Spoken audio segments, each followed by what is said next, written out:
Start.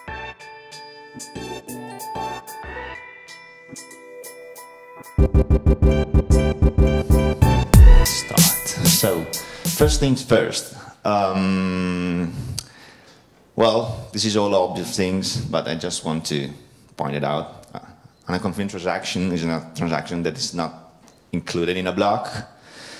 I'm going to use zeroconf just for the sake of convenience. It's shorter to say for me, rather than unconfirmed or instant transaction, something that I'm more used to. So zeroconf transaction could be double spend. When I say double spend, I mean try to spend the same UTXO to two different addresses at the same time. So it could be used to trick merchant sellers, so that could give you goods and services for nothing, return basically. So making zeroconf more reliable means reducing the double spend attempt success rate. So double spend definitions, I'm going to use it through the talk, and it's something that we established in the last few months with the proposal around the table by Tom Harding, imaginary username, Tom Zender. So what is a faster spend? Faster spend is a transaction that is transmitted simultaneously or almost simultaneously with the legitimate transaction. So they spread at the same, they start at the same time. And basically the attacker is trying to win the race, and then it's a probability race, let's say, that is to get to the miners first. So on the other end, a reverse spend is another approach to be able to double spend. So you place a non-standard transaction to a miner for that accept non-standard transaction, and then you are going to use a standard transaction to pay for your service or good.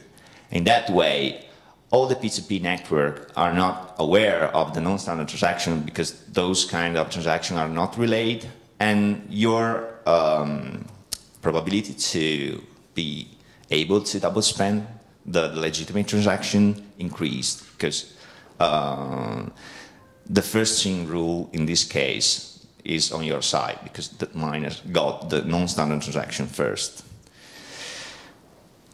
IFI respend is something that I have it, like, especially in case where the block space is a very scarce resource. This is not the case of BCH, but if some juicy fee transaction comes in that spend the same output, that you are already have a transaction that won't spend it, but has one BTC in fee, probably you are going to consider it as a good candidate to fit in your next block. So another thing to take into account is that having a maximum block size that is well above the demand for block space is a necessary condition for zeroconf transaction reliability. Otherwise, the first thing rule, that is the status quo that we are relying on the network today, is very difficult to rely upon. Like, it's not something that you could rely upon. So how things could go wrong? So due to network topology, miners happen to receive first the double spend transaction.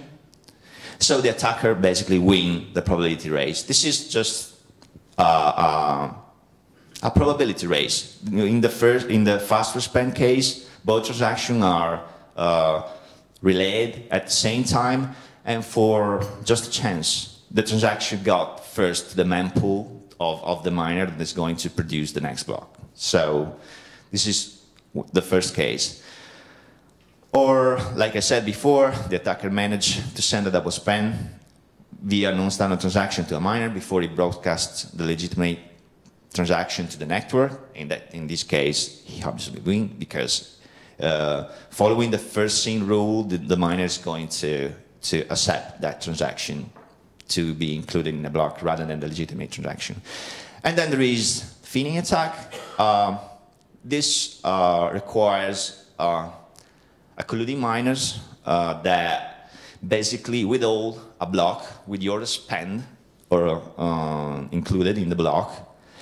And as soon as he finds out this block with your spend in it, send the transaction to the merchant to get the goods and service, and at the same time release the block.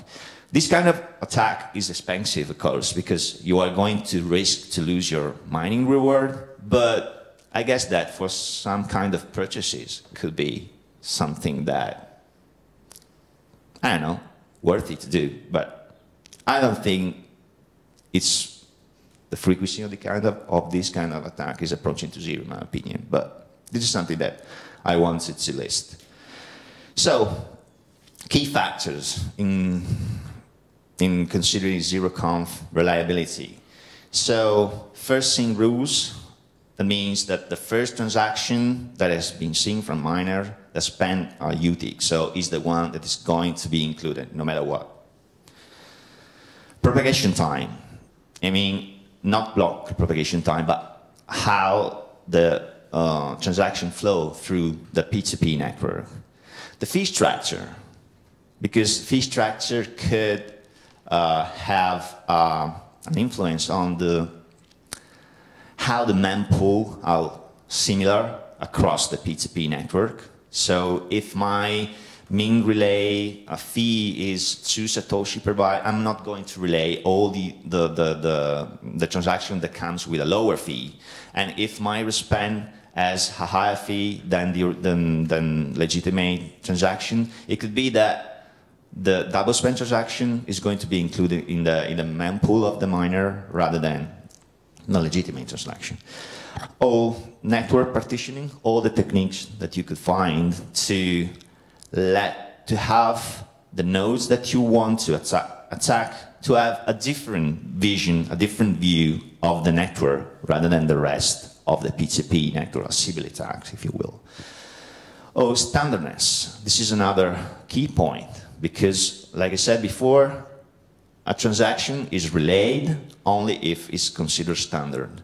And a transaction to be standard has to fulfill a series of requirements like UTXO size has to be, our operator size has to be lower than, don't even remember, 233 bytes, only one operator per transactions, and a bunch of other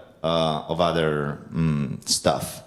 So it is key that these kind of policies, even if they are not consensus rules, have to be equal to all the clients in the P2P network. Otherwise, we're going to have different kind of criteria to accept and relay transaction. That means different group subsets of node that have different views of mempool. So that will lead to opportunity to increase double spend. Malleability, just to briefly, I want to mention that it decreases the reliability of long chain of unconfirmed transaction because you could play trick and like broke this chain of long transactions, but just want to mention it. Anyway, and like I said before, the block size limit has to be higher than the market demand. Otherwise, the first string rule could be not enforced or not respected. So, first string rules. So the first transaction that spent a UTXO is the legitimate one. All the other that come after are double spent. It is not a consensus rules. So we are relying on a policy to have zeroconf reliability. And this is a good thing on one end because it is easier to to manage policies and rather than consensus rules. But on the other hand, there is no incentives to have an implementation to follow that policy, a miner to follow a particular policy. So relying on a policy that it is not strict, that is not enforced, that doesn't make you orphan your blocks if you're not following it, is a little bit tricky. We need to take care of, have to take into consideration. This is something that we really have to think about. So, like I said before, the first thing rule comes with a proviso attached to it. That, in my opinion, basically the block space available has to be higher than the market demand. Otherwise, miners could start thinking about substituting later on double spend transaction because they bring higher fee to them. Propagation time. This is critical in faster spend time, a tenth of double spending a UTXO. The faster the double spend spreads, the higher the probability of success will be. If the double spend, for any reason, spreads all over the P2P network faster than the legitimate transaction, the probability to get it into the miner mempool before the legitimate transaction is higher, and so is higher also the probability of successfully double spend. Trickle logic, this is something that I don't know if ABC or I know, we know that basically we inherited from core code base a privacy preserving mechanism that introduced a random delay in transaction propagation process. Basically, you are not going to just relay transaction as they come in. You are just you are mimicking a random process to delay transaction. I'm going to send a bunch of them 1 second before the other, and there's no automatic and immediate relaying of those transactions. And of course, this means that this introduces a sort of bias in the process, because you could be lucky and have your legitimate transaction to be relied first, but you could be unlucky and having the double spend relied for. We want to have them relied right away, so that merchant could wait for a bunch of seconds or whatever we're going to see in the next presentation to be sure and to monitor for double spends. So, fee structure.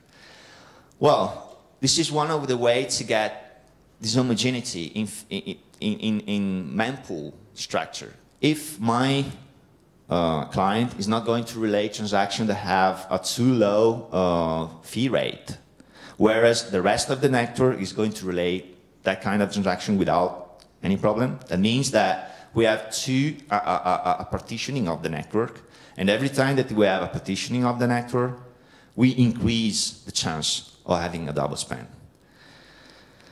Even things like priority transaction that currently we have in BCH could lead to some kind of risk for zeroconf transaction, because, for example, ABC and even BU by default have something like 5% of the block space reserved to priority transaction. A priority transaction is a transaction that are spending an old UTXO that is not so big that to trigger some kind of it has to be small enough and then spending old coins. So it is something to reward people that have coins that comes from a lot of blocks in the past.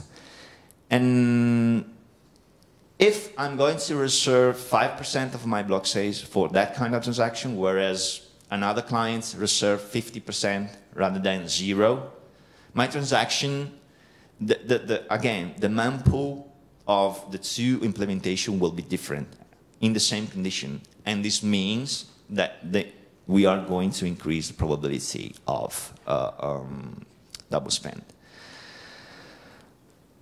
And again, I again point out that the first thing rule could be not followed by the miners in case they want to. Okay, I have already talked about that one, even about standardness. So the key thing here is that non-standard transactions are not propagated, but could be mined, and you could send it directly to a miner if you are able to find which node the miner is operating. Or maybe in the past there were even some pools on Bitcoin was Eligius or something like that. The one operated by Luke Jr. that directly have a channel for non-standard transaction. You could send it there, and if he managed to produce a block, it get mined. Okay. So and this is of course a key aspect on get a successful reverse suspend. So what has been done so far to increase the zeroconf reliability? Not much, in my opinion. And we are here to improve the situation. BU and the XTU relay the double spend transaction as soon as they receive it. This is the current situation. Even if those transactions are not included in the mempool, we just keep track of that and then relay right away.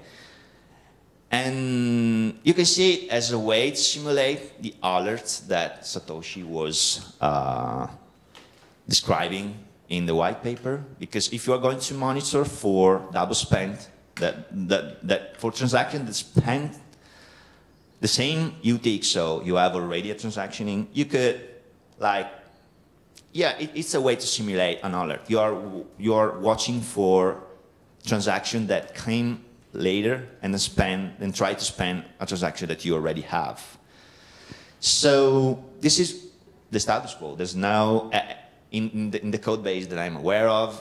Maybe there are private solutions to that some wallet are using or that some provider merchant processors are using, but in the open, there's no much than that. So how to increase zeroconf reliability? I'm going to just list a bunch of things that are on the plate.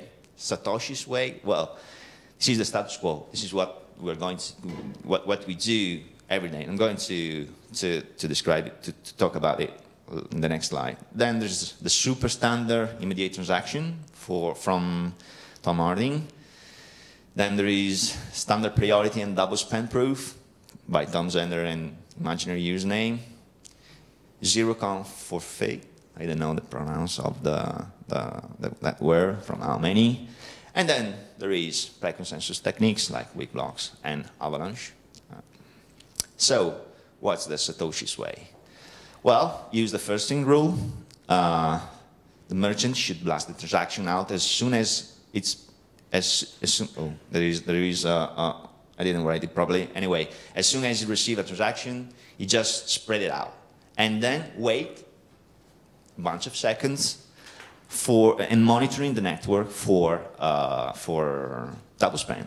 And if no double spend arise, then accept the transaction, give the goods for the Bitcoin that is probably going to receive. And another thing that I always thought about that was, what about to let the merchant spread the transaction, the paying transaction, legitimate transaction to the network rather than the buyer. So I'm going to a face-to-face shop. I'm going to buy something. I'm going to give you my transaction, sign it with my private key, and you are going to spread it. So you could just put some delay, random delay. So if I have to double spend it, I don't know when you are going to spread the transaction. So how I'm going to trick you? Because if I send it too early, you're going to see it. If I send it too late, all the nodes that are following the usual behavior are going to detect the double spend. So maybe this is just an idea that comes to my mind where when I was preparing the talk. So just decided to put it there. It is. Super standard immediate transaction. This is a slide that you could read, but tomorrow we are going to have a talk by Tom Harding about it. Basically, we are going to create a new subset of transaction that has a little bit more constraints to be considered super standard. And this new category of transaction will be used for zeroconf payment. This is the main idea of this concept. And of course, it is based on the idea also that as soon as a double spend transaction is seen by any node, it has to be relayed so that every node in the network will be aware of the double spend and could decide what to do in case it detects it. Cool. Standard priority and double spend proof. Again, tomorrow we will have a talk by Tom Zenders and imaginary user's name about it.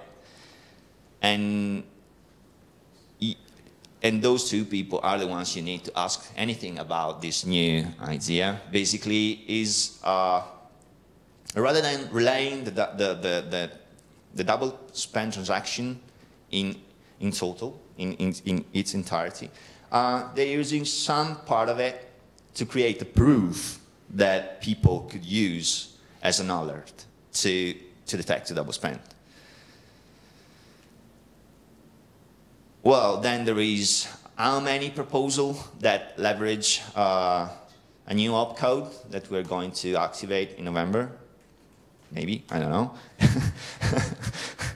And basically it means that if I am a buyer of something, I'm showing my willingness of not frauding you by preparing another transaction in parallel to the one that is going to pay you, that in case of a double spend could be mined by any miners and will take away from me a bunch of coins that I've put it up as insurance of my good behavior and my good intention, okay? And again, how many is the guy to ask for any question about this concept? Weak blocks in subchain. Basically, what is weak blocks? Use nearly miss proof of work attempt to determine if a block contains an obvious double spend. This is the minimum, the summary of the idea. Peter gave a great presentation talking about it. So if you want to, you could look at it in the Satoshi's Vision channel, YouTube channel. And the good thing about this one is that the double spend thing is just a byproduct of the main purpose of the weak blocks, that is improving propagation time, block propagation time. So here, it is like a good side effect of the idea. So why not using it? And again, you can ask Peter and how many about, because how many have an implementation of weak blocks? Peter invented it. So, well, Avalanche, well, I don't even know if this is something related to this, but I have heard somewhere that this is a new leaderless BFT protocol, a new consensus way of, a new way to resolve the Byzantine problem. I heard somewhere that it could use to increase the Bitcoin throughput via preconsensus, maintaining the proof of work, solve the mining puzzle, and it could be used also for increasing the zeroconf reliability. I think that you should ask Amaury about that, because I have heard that he is the expert on that one. Well, I'm done. So thank you to everybody for your attention. Fees and how they can, for a larger fee, how that could sort of, it is not in collision with this first scene rule. And to me, there is the obvious thing for a miner to do would to not use the first scene rule. So why is it still working? Well, I guess that there has to be a reason. Otherwise, it wouldn't work. But one of the main thing is that one thing that I'm sure that if I were a miner and I have a really what I'm doing is producing block, and if I have a very scarce resource like a max block size limit, it is 1 megabyte and 2 megabytes, I'm going to really think about which transaction to put in my block, because fees will start to be a significant percentage of my revenue. So in that case, if I were a miner, I will start thinking about substituting transactions that have significant higher fee for the same UTX. So even if they come later, because I need to pay for my hardware. I need to.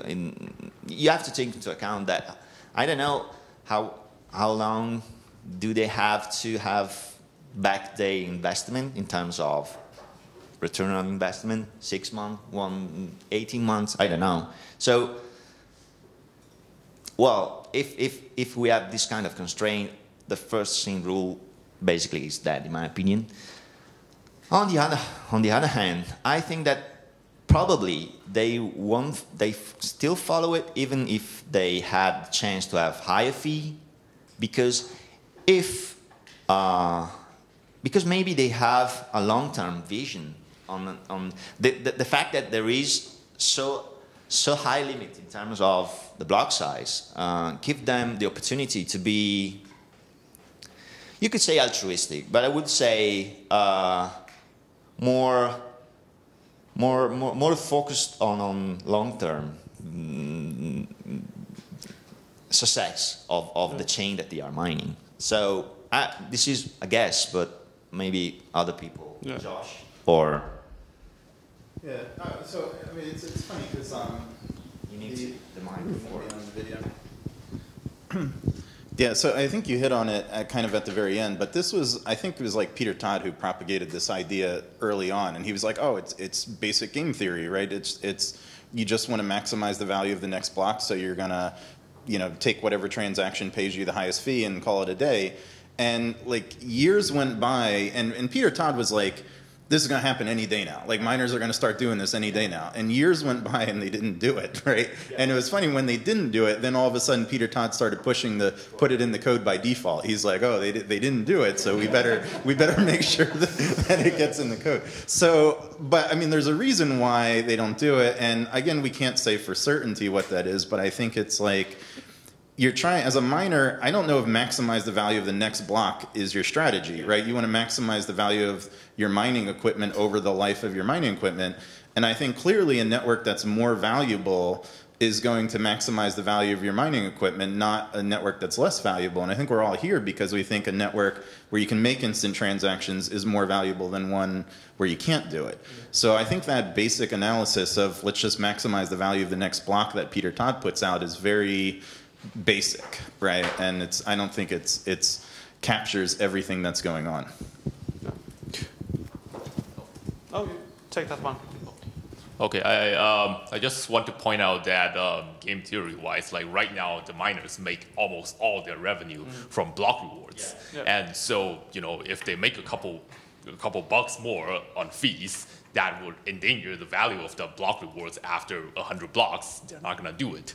And in the future, even if they make most of their money from a lot of transactions in a very large block, then it comes back to the question, okay, I'm making all this money from the other transactions. Am I going to risk the value of those fees for a couple transactions that try to double spend? So it's basically weighing between the double spending extra fee versus the other parts of the block. Maybe, if the double spender tries to raise fee by $10,000, maybe they will take it. But that is highly unlikely. Yeah. I agree. Yeah, I mean, I look at it as an economic argument. Nobody wants a network where their transactions are unreliable when they go to the store. And at the end of the day, I think the goal of projects like Bitcoin Cash are to allow for merchants all over the globe to take it. So in order to hit that level of adoption, the merchants need a good experience. And if the merchants are getting double spent, there is zero chance for global success of the chain, which means that they have every economic incentive to make sure that these are more reliable. In addition, other miners are going to be looking at what's happening across the other pools. If they notice that certain miners are regularly including double spend transactions, the miners themselves that are trying to be honest have every incentive to stop relaying the blocks from those miners. So from multiple avenues, economically, there's protections against this attack.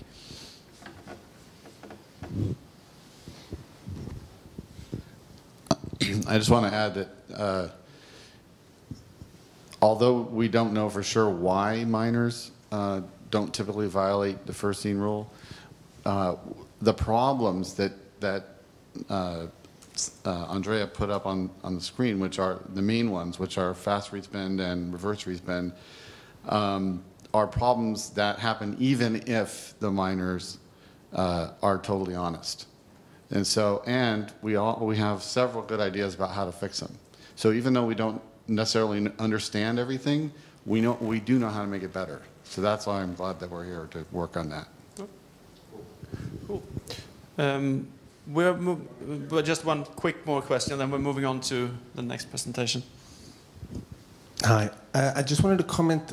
The first seen rule, in our experience, so I'm from GAP 600, seems to work very well even on BTC. And so what I would comment about it is that generally there needs to be a massive difference. What we see when there has to be a massive difference between the two fees. And there seems to be a time window when that can actually happen. So if you and we do quite a bit of transactions. We do around 200,000 transactions a month. And so what we've seen is that there seems to be a time period when there is a window for the relay attack. And if you monitor over 5 seconds, 10 seconds, sometimes certain merchants will push out for longer. You can definitely catch it.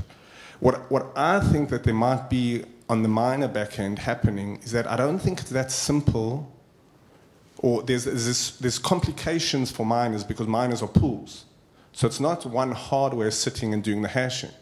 So so I don't fully understand it, and I'm not a developer myself. But as I understand, the miners need to manage pushing out mempool information and splitting that out and getting the hashing correctly working. And as such, there's a certain cutoff point where the miner might benefit. I'm assuming this. There's some sort of technical aspect which seems to relate. But I think it's the first seen rule seems to be very resistant and very powerful, since BTC, the mempool's a mess. It explodes and it gets overflow regularly on a weekly basis, and so it's never functioning on a healthy mempool size, and there's attempts. So this first seen rule seems to be looking at BTC as far as being kind of much easier to double spend than BCH, and even there, the first seen rule seems to be very resilient.